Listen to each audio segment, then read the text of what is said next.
할렐루야. 하나님의 크신 사랑이 이 시간 우리 가운데 가득한 줄 믿습니다. 오늘 우리는 요한복음 6장 1절로 15절의 본문을 가지고 너의 기쁨이 충만하리라 라는 제목으로 하나님의 말씀을 함께 나누도록 하겠습니다. 여러분 한 주간의 삶에 기쁨이 충만했습니까? 네, 감사합니다. 그렇지 아니하신 분들 계십니까? 네, 혹시 슬픔이나 염려로 충만하신 분들이 계십니까? 오늘 우리가 읽은 본문은 예수님 공생의 제3년 초에 일어난 사건입니다. 긍휼 기적 사건입니다. 5,000명을 먹이신 기적은 여러분 마태, 마가, 누가, 요한 사복음서에 동일하게 기록되어 있습니다. 5,000명을 먹이신 사건이 있기 전에 예수님께서 이스라엘 백성들을 보고 이렇게 말씀하시는 것이 너무나도 인상적으로 눈에 들어옵니다. 마가복음 6장 34절 같이 읽어봅니다. 시작!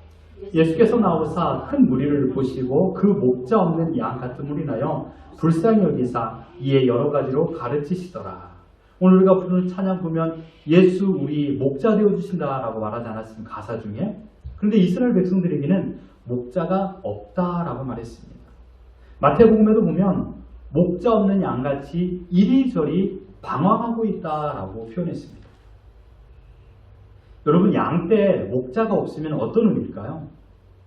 소경입니다. 소경. 이것이 바로 가는 길인지 아닌지, 이 길이 위험한 길인지 무서운 길인지, 나의 생명이 위험에 처할 수 있는 상황인지 이 양들은 알 수가 없다는 것입니다. 무심코 걸어가는 것이죠. 예수님께서는 그 무섭고 위험한 상태에 있는 이스라엘 백성들을 향하여 목자 없는 양떼라고 표현했습니다. 이스라엘 백성들에게 목자가 없는 것은 아니었습니다. 그 시대의 이스라엘의 지도자들은 누구였습니까? 바로 바리새인과 서기관, 그러니까 종교 지도자들이었습니다. 당시 서기관은 율법 학자들이었고 율법을 가르쳐 주었던 자들이었습니다. 그러나 누구 하나도 백성들이 어디로 가야 될지, 어떤 역사를 바로 세워야 할 것인가, 어떤 목표를 가지고 살아야 될 것인가를 가르쳐 주지 않았습니다. 그 당시 대제사장은 이스라엘의 최고 지도자로 분류되지만 아론의 정통적인 혈통을 따라 대제사장이 된 것이 아니었습니다. 누구든지 로마 정부로 하여금 많은 돈을 가지고 오면 그 돈을 많이 가져온 사람을 대제사장으로 임명했습니다. 그 임명을 받은 대제사장은 돈을 많이 투자했기 때문에 이제 자기가 투자했던 돈을 회수하기 위하여서 이스라엘 백성들로 하여금 착취를 했습니다. 그 돈을 다시 수거하기 시작했다는 것이죠. 그런 결과로 이스라엘 전체가 정치적으로나 사회적으로 목표가 없었고 아무에게도 아무런 가르침을 받지 못하고 살았습니다. 그러므로 주께서는 그 백성들을 목자 없이 방황하는 양떼라고 표현했습니다. 목자 없는 양과 같은 그들이 오늘 본문에 보면 갈릴리 바다 건너편에서 예수님께서 나오심을 아시고 그들이 예수님을 뒤쫓았다라고 했습니다. 그 수가 얼마큼이라고 말하고 있습니까? 오늘 본문에 보면 남자 성인만 5,000명이라고 말했습니다. 이와 같이 남자의 수만 개수했던 이유는 그 당시에 그 사람들의 사람의 수를 셀 적에 그게 바로 그 시대의 그냥 상식이었습니다. 그래서 남자의 장정, 성인의 숫자만 셌던 것입니다. 3절에 보면 예수님께서 산에 오르셨습니다. 그리고 제자들과 함께 앉았습니다. 아마 12제자를 그동안 파견하고 그들이 돌아와서 그들이 어떠한 일을 했던가를 보고받았던 그런 시간이라고 생각합니다. 그리고 4절에 보면 그 시기를 말하고 있습니다. 마침 유대인의 명절인 6월절이 가까웠다라고 말하고 있습니다. 이때가 오늘날의 시간으로 보면 이 4월 중순입니다. 6월절이 바로 지금의 시대로 보면 4월 중순이거든요. 딱 이번 주가 그렇습니다. 이번 주가 오늘이 4월 14일이죠. 이번 주가 바로 4월 중순인 것이죠.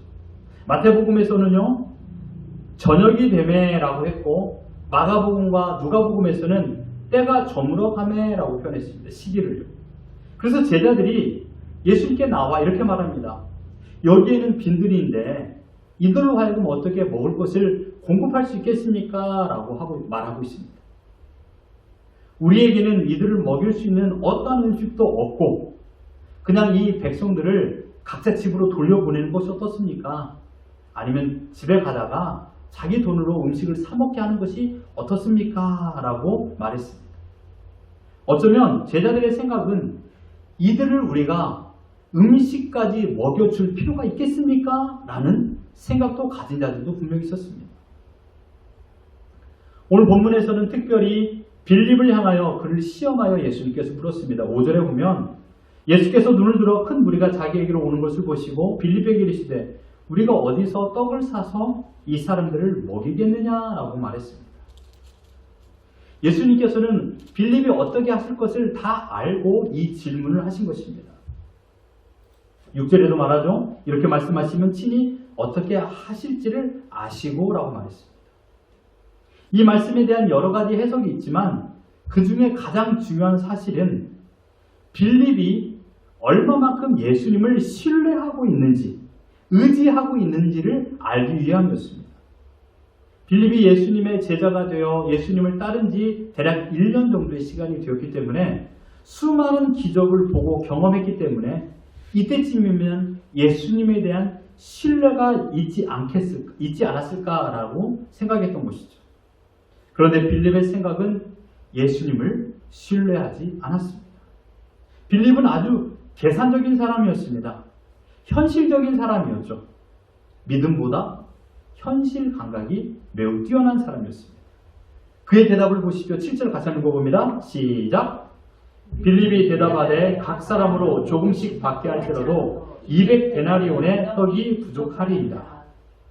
여기서 한 데나리온을 의미하는 것은 그 당시 이스라엘 백성들의 남자 장정, 남자 성인이 하루 일하는 품삯이 바로 한 데나리온이었습니다.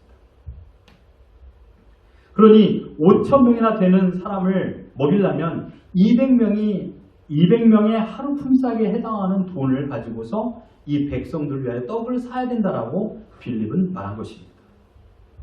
그러니까 예수님께서 이렇게 말합니다. 너희에게 떡이 몇 개가 있느냐? 그것이 있으면 내게로 가져오거라 라고 말하고 있죠. 오늘 본문 9절에서는요. 여기에 한 아이가 있어 보리떡 5개와 물고기 2마리를 가지고 있나이다 라고 그 지금에 가지고 있는 손에 있는 것을 말하고 있습니다.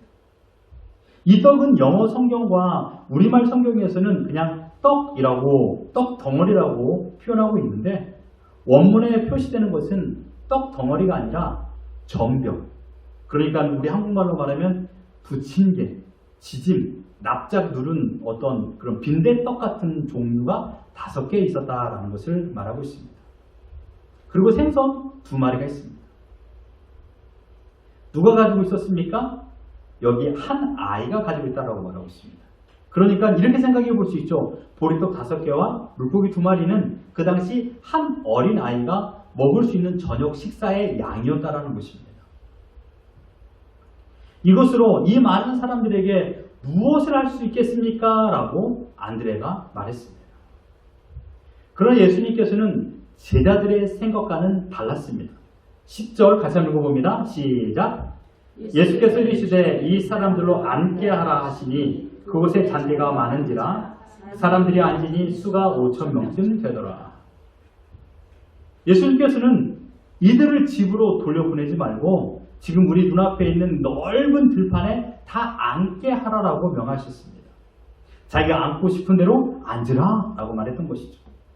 아마 한동안은 분주했을 것입니다. 흙먼지가 가득했을 것입니다. 제자들은 분주하게 뛰어다니며 5,000명을 100명, 50명, 20명, 3, 4, 5 이렇게 정돈하여 앉혔을 것입니다. 아이들이나 여자들, 노인들은 없었을까요? 엄마, 아빠 손잡고 온 아이들도 있었을 것입니다. 그들 또한 함께 앉게 했습니다.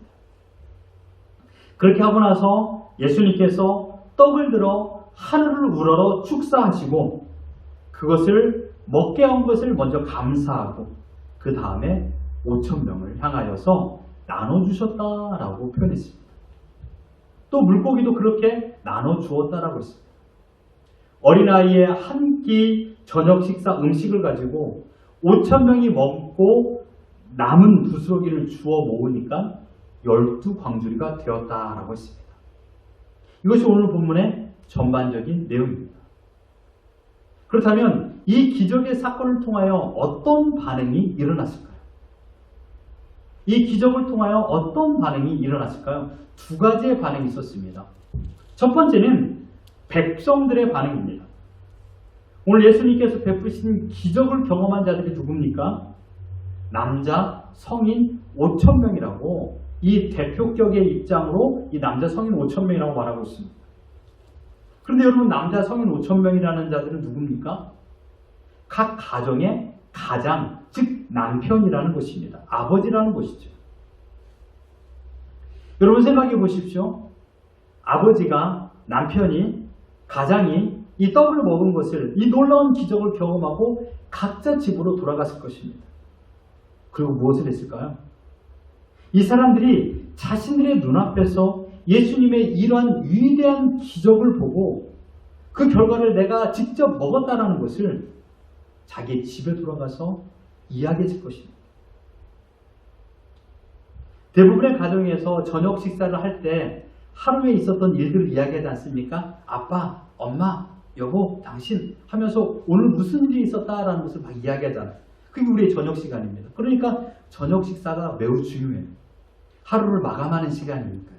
그래서 여러분들도 꼭 집에서 저녁 식사는 함께 하십시오. 그래서 하루에 어떤 일이 있었는지를 다 이야기하는 것이죠.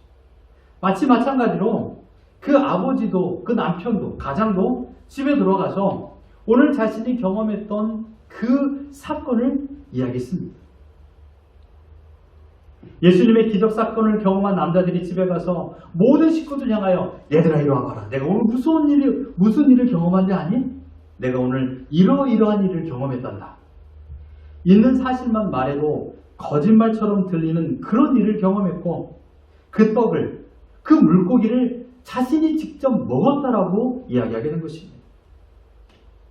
이 이야기를 들었던 자녀들은 어떤 생각을 했을까요? 아마 우리 아빠가 지금 거짓말하고 있어 라고 생각했을 것입니다. 누가 들어도 이것은 사기요, 누가 들어도 이것은 거짓말처럼 들리지 않습니까? 그런데 옆집, 앞집, 뒷집에서도 이와 똑같은 이야기를 하는 것 봐서는 이것은 거짓말이 아닌 것을 가족들이 알게 되었습니다. 결국 어떤 현상이 일어났을까요? 15절로 같이 한번 읽어봅니다. 시작! 그러므로 예수께서 그들이 와서 자기를 억지로 붙들어 임금으로 삼으려는 줄 아시고 다시 혼자 산으로 떠나가십니다. 이 5,000명을 먹이신 후에 사람들은 예수님을 억지로 왕 자리에 앉히려고 했습니다. 물론 5,000명이 기적을 경험한 직후 바로 이러한 행동을 했을 것입니다. 이 5,000명이 집에 가서 자신이 경험한 기적을 이야기했을 때도 동일한 반응을 보였을 것입니다. 아빠, 이 사람을 우리의 왕으로 삼는다라면 우리가 더 이상 먹을 것을 걱정하지 않아도 되지 않겠습니까? 이런 마음을 가지게 된 것입니다. 이렇게 우리를 먹이게 이처럼 우리를 먹을 것도 공급해 주시는 사람인데 이 사람이 또 다른 능력을 가지고 있지 않겠습니까? 이 사람을 왕으로 세우는 것이 어떻겠습니까? 라는 것이 백성들의 반응이었습니다. 두 번째 반응은 무엇이었을까요? 첫 번째 반응과 정반대 반응이었습니다. 이스라엘 강국, 그러니까 이스라엘의 민족의 지도자들의 반응입니다. 바리새인, 서기관, 지도자들은요, 실로 놀랍고 기적과 같은 이 이야기를 보면서 그들은 두려움을 느끼는 시간이었습니다. 5,000명을 한 자리에서, 그것도 보리떡 5개와 물고기 2마리로 먹이다니, 이 거짓말 같은 사실을 나사렛 청년이 행했다라고? 가뜩이나 나사렛 이 청년이 사람들에게 많은 기적을 베풀어서 모든 인기몰이를 하고 있는데 민심이, 백성들의 관심이 모두 그 사람들에게 집중되어 있는데 이 사실 하나만으로도 이스라엘의 지도자들의 입장에 봐서는 매우 위험하고 불쾌하고 그래서 가만히 둘 수 없는 상황에 치닫게 되었습니다. 수천 명의 군중이 몰려다닐 때 그 중심에서 어떤 한 사람이 이렇게 해라, 저렇게 해라 기적을 베풀어주고 그 다음에 이렇게 하라, 저렇게 하라 명령을 한다라면 그 사람들이 그 한 사람, 기적을 베푼 사람의 말을 따르지 않겠습니까? 추종하지 않겠습니까? 만약에 그 인간 예수라는 사람이 그 기적을 베풀고 나서 우리가 로마와 대항하여 싸우자, 독립을 위하여 싸우자라고 외친다라면, 이것이 하나님의 뜻이다라고 외친다라면 이스라엘 백성들 가운데 목숨을 내놓고 로마 군인과 싸우려 들지 않겠습니까? 이스라엘 백성들 가운데는 아직도 메시아 왕국이 다시 실현될 것을 기대하고 있는 자들도 있었습니다. 심지어 로마와 싸워 독립을 하는 것이 하나님의 뜻이라면 종교적인 신앙을 가진 자들에게 기름에 불을 붓는 것처럼 활활 타오를 것을 이 지도자들은 알고 있었습니다. 정말 이러한 일이 초래된다면 제일 먼저 로마는요, 큰 군대를 이끌고 와서 이스라엘 다시금 짓밟을 것이고, 그것뿐만 아니라 로마 정부로 하여금 큰 권위를 받아서 이스라엘 백성을 통치하고 있는 그들에게도 악한 영향을 끼쳐 그 모든 권력의 자리를 빼앗을 것을 그들은 알고 있었습니다. 물론 예수님께서는 단 한 번도 민중운동을 하지 않았습니다. 민중을 선동하지 않았다는 것이죠. 하지만 권력에 눈이 먼 이스라엘 종교 지도자들은 이러한 생각을 하게 되었습니다. 결국 예수를 죽여야 되겠다 라고 생각했던 것입니다. 그러나 여러분, 예수님께서 오늘의 이 이적을 베푼 이유는 무엇일까요? 물론 그들을 불쌍히 여기고 그들에게 긍휼을 베푸는 마음을 가지고 굶주려 돌아가는 것을 주님께서 원하지 않았기 때문에 먹일 수도 있습니다. 그러나 더 중요한 뜻이 있습니다. 본문 14절 같이 한번 보겠습니다. 시작! 그 사람들이 예수께서 행하신 이 표적을 보고 말하되 이는 참으로 세상에 오실 그 선지자라 하더라. 이분야말로 장차 세상에 오리라는 그 선지자가 아니냐? 그 선지자라고 할 때 누구를 말할까요? 모세가 신명기 18장에서 특별히 명백하게 이야기한 것이 있습니다. 신명기 18장 15절 같이 읽어봅니다. 시작! 내 하나님 여호와께서 너희 가운데 내 형제 중에서 너를 위하여 나와 같은 선지자 하나를 일으키시리니 너희는 그의 말을 들을지니라. 이스라엘 백성들은 성경을 알고 있었습니다. 이런 큰 이적을 베풀었던 이 나사렛 예수를 향하여 하나님께서 구약에 모세를 통하여 말씀하신 그 큰 선지자가 아니냐라고 했던 것입니다. 예수님께서 오늘 이 기적을 베풀었던 것은 동일합니다. 예수님 자신이 누구인가를 가르쳐 주기 위한 것입니다. 예수님의 신성을 알리도록 하기 위함으로 이 기적을 베풀었습니다. 그 기적의 목적은 예수님께서는 이스라엘 백성이 원하는 민족의 해방자로서 이 땅에 온 것이 아니라, 그래서 일시적으로 평화를 주시려 오시는 분이 아니라 하나님 나라를 세우기 위하여 이 땅에 오셨다라는 것을 가르쳐 주기 위함이었습니다. 오늘 하루에 먹을 것을 공급해 주시는 것도 고마운 일이고 감사한 일이고 기뻐해야 될 일입니다. 그러나 여러분, 오늘 하루가 아니라 영원토록 주님 안에서, 하나님 안에서 기쁨 속에서 살아갈 수 있는 하나님의 나라를 만들기 위하여서 이 땅에 오셨다라는 것을 예수님께서 친히 목자 없는 양떼들에게 가르쳐 주신 것입니다. 누구를 따라 살아야 되느냐?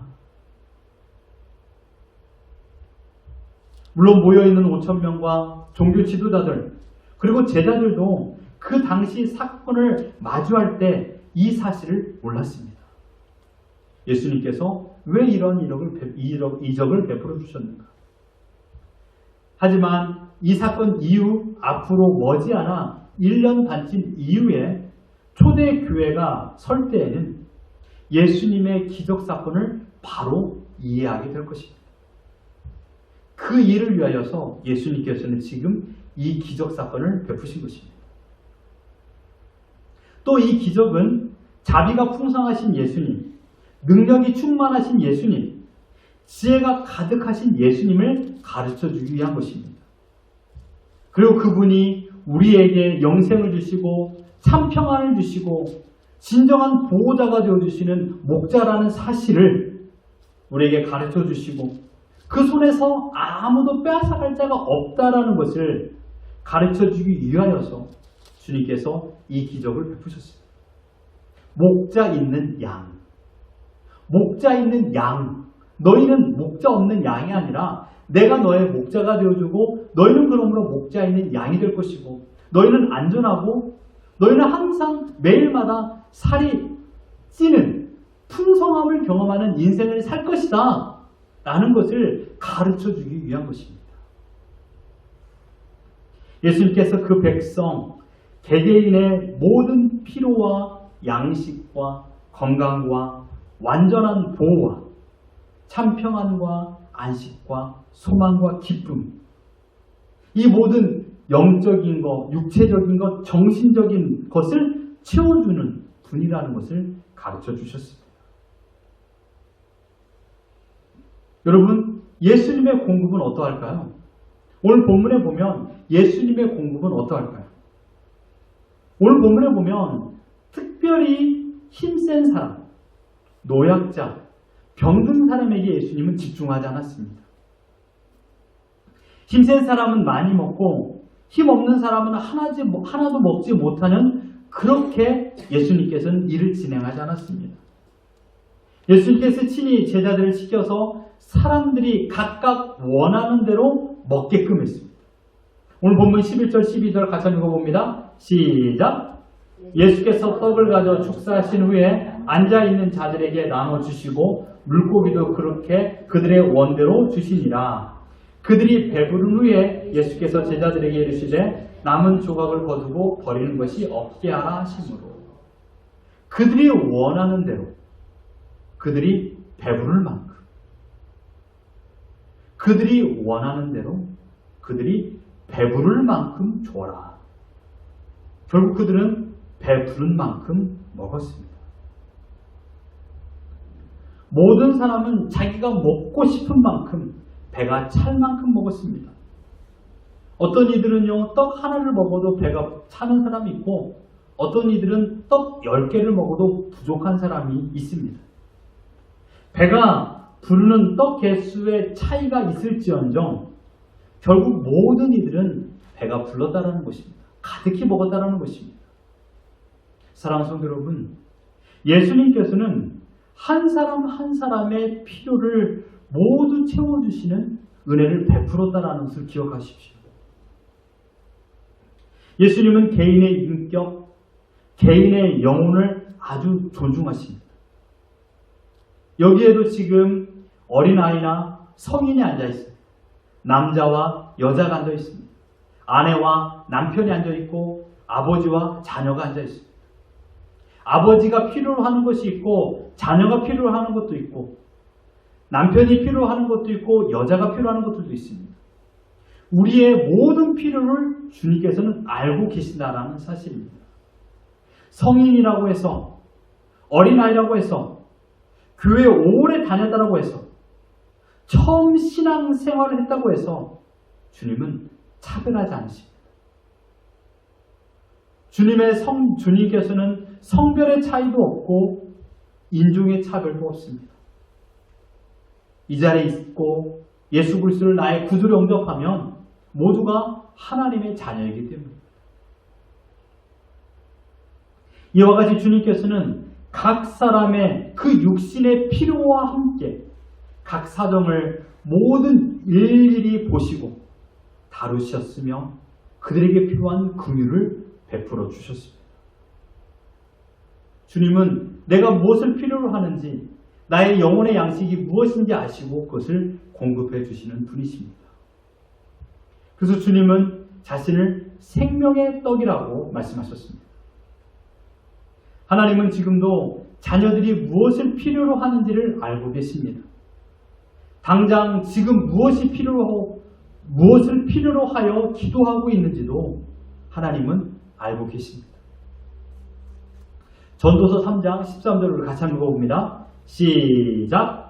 사람마다 먹고 마시는 것과 수고함으로 낙을 누리는 그것이 하나님의 선물일 줄도 또한 알았도다. 어제 오늘 아침에 여러분이 드셨던 그 음식이 바로 하나님의 선물입니다. 어제 우리가 필요했던 것을 하나님께서 공급해 주신 것, 오늘 내가 살 수 있는 건강을 주신 것, 이 모든 것이 하나님의 선물입니다. 하나님은 지금 내가 무엇을 먹어야 될지, 무엇을 입어야 될지, 어떤 일을 해야 될지 모든 걸 아시고 모든 것을 공급해 주십니다. 하나님의 선물로 우리에게 주셨다라고 말씀하고 있습니다. 하나님의 선물을 받아 오늘 먹고 마시고 기쁨을 누리고 있습니다. 사랑하는 성도 여러분, 주님은 우리의 머리털 하나도 다 세신다고 그랬습니다. 우리의 마음속 깊은 곳에 근심거리가 무엇인지도 다 알고 계십니다. 그래서 날마다 우리의 짐을 대신 짊어주시고 필요한 것을 공급해 주시는 분이라고 말씀하셨습니다. 하지만 정작 우리의 삶은 어떠합니까? 우리는 너무나도 어리석어 매일마다 만족감이 없습니다. 만족감이 없어요. 그래서 제일 많이 하는 기도가 또한 제일 많이 외치는 것이 무엇입니까? 다오다. 지금 주었던 것도 충분한데도 더 달라고, 더 달라고, 더 달라고 하나님께 다오다오 하고 있습니다.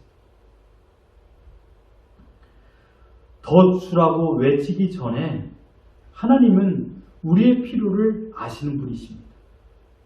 때에 맞게 하나님께서는 공급해 주십니다. 결국 그 공급을 통하여서 우리의 기쁨을 충만하게 하시는 분이십니다. 세상으로 기쁨을 채우려고 하니 문제가 생기고 어려움이 발생합니다. 내가 하려는 것으로 인하여 만족을 누리려고 하니 부족함을 경험할 때마다 우리는 외려 화를 냅니다. 짜증을 냅니다. 심지어 어젯밤에 잠을 잘 못 잤다고 해서 아침에 화를 내는 경우도 있지 않습니까? 이것이 인간입니다. 먹었는데 음식이 맛이 없어서 짜증내는 것이 인간입니다. 얼마나 어리석습니까?